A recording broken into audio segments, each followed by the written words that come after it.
up, guys? This is Benny Ricciardi with rotocurve.com, and I'm here with our DraftKings quarterback video for Week 9. There's a couple guys that we're going to be looking at here who we think are in good spots. All of them happen to be in the mid-range of the price scale this week. So I think you're going to be able to get some good savings, some good value at the quarterback position here with some of the guys we're going to talk about.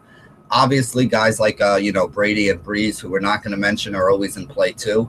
But what we try to do is find the guys who we think have the best chance for upside at a square price for you that gives you as much money left over as you can have to fill out the rest of your roster. So let me call up the slideshow, and we'll get into some of the guys who we're looking at for this week. There's really 4 guys who we're looking at for this week. The top 3 are obviously much safer than the one on the bottom, but all 4 of these guys could be in play. The first guy we're going to talk about is Phillip Rivers from San Diego, 6,900. So we've seen his price come up a little bit this week. He's going to be a very solid option who we'll talk about. Ben Roethlisberger, feeling like he's going to have a bounce-back game, shook off some of the rust from that game last week, $6,600 on him. Eli Manning coming off an amazing performance with 6 touchdowns. He's at 6,900 as well. And then Kirk Cousins, who came off a great second half where he led a Washington comeback, 3 touchdowns with his arm, another one with his legs. He's only at 5,100 today, and we'll talk about why we like him in a minute too. The first guy I want to talk about, though, is Phillip Rivers. Chicago allows the 6th most points to fantasy quarterbacks. San Diego is favored by 4 here in a game with a really high over-under that has reached 50. Now, Rivers has thrown for 300-plus yards in 5 straight games, thrown for 13 touchdowns over those 5 games as well.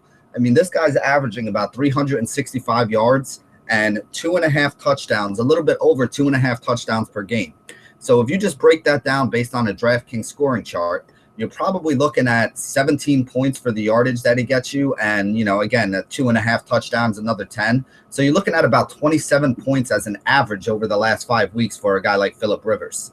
If you look at his price at 6,900, if you can get 4 points per 1,000 out of him, you're going to need him to get you about 27.5. So basically, he's been averaging about what you would need to have a roster that puts you on pace to score 200 points this week.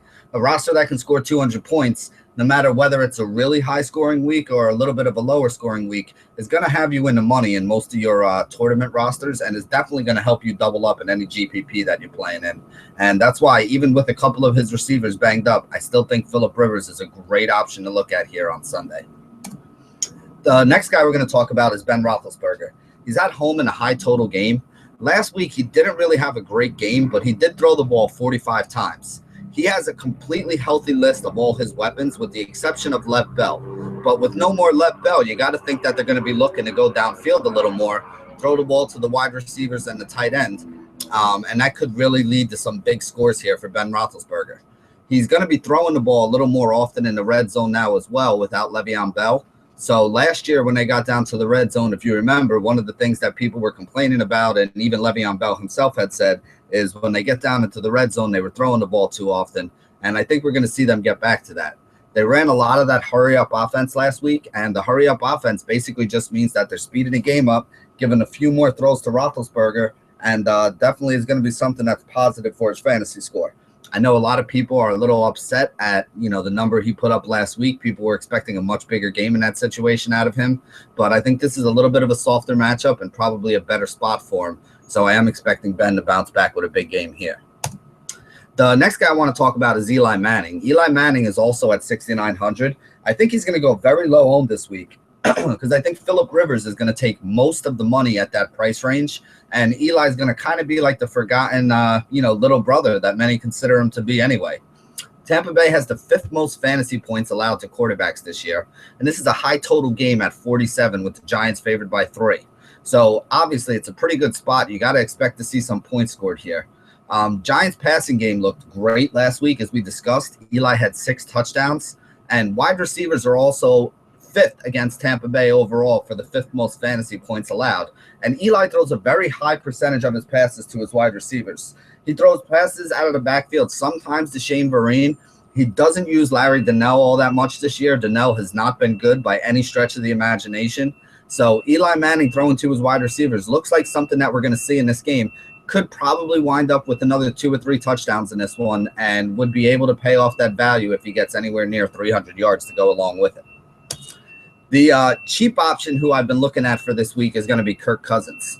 He faces New England, who has allowed the most points to fantasy quarterbacks so far this year. It's not that their pass defense is that bad. It's just that they're beating everybody by 20 or 30 points. And if they're winning by that many points, teams are going to have to throw to try to get back into the game against them.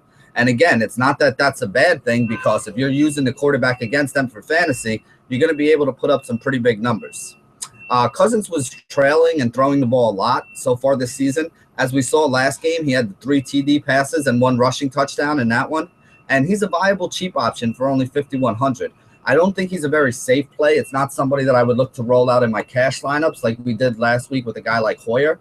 But he's definitely somebody that you can look at in a tournament to allow you to have some extra money to fit in one more stud, or maybe pay up at one position where, you couldn't really find a cheap option that you liked. And that sums it up for our quarterback rankings for this week. Those are 4 guys who we think are very well priced and have good chance for big upside. If you put those guys in your roster, round them out with some of the other value plays that we talked about at the other positions, I think you're going to put yourself in a good chance to cash in your 50-50s, a good chance to do well in your head-to-heads. And if you get a big game or 2 out of some of these guys, it's going to be a really good chance for you to even cash in your tournaments as well. So thank you very much. And as always, stay classy, DFS.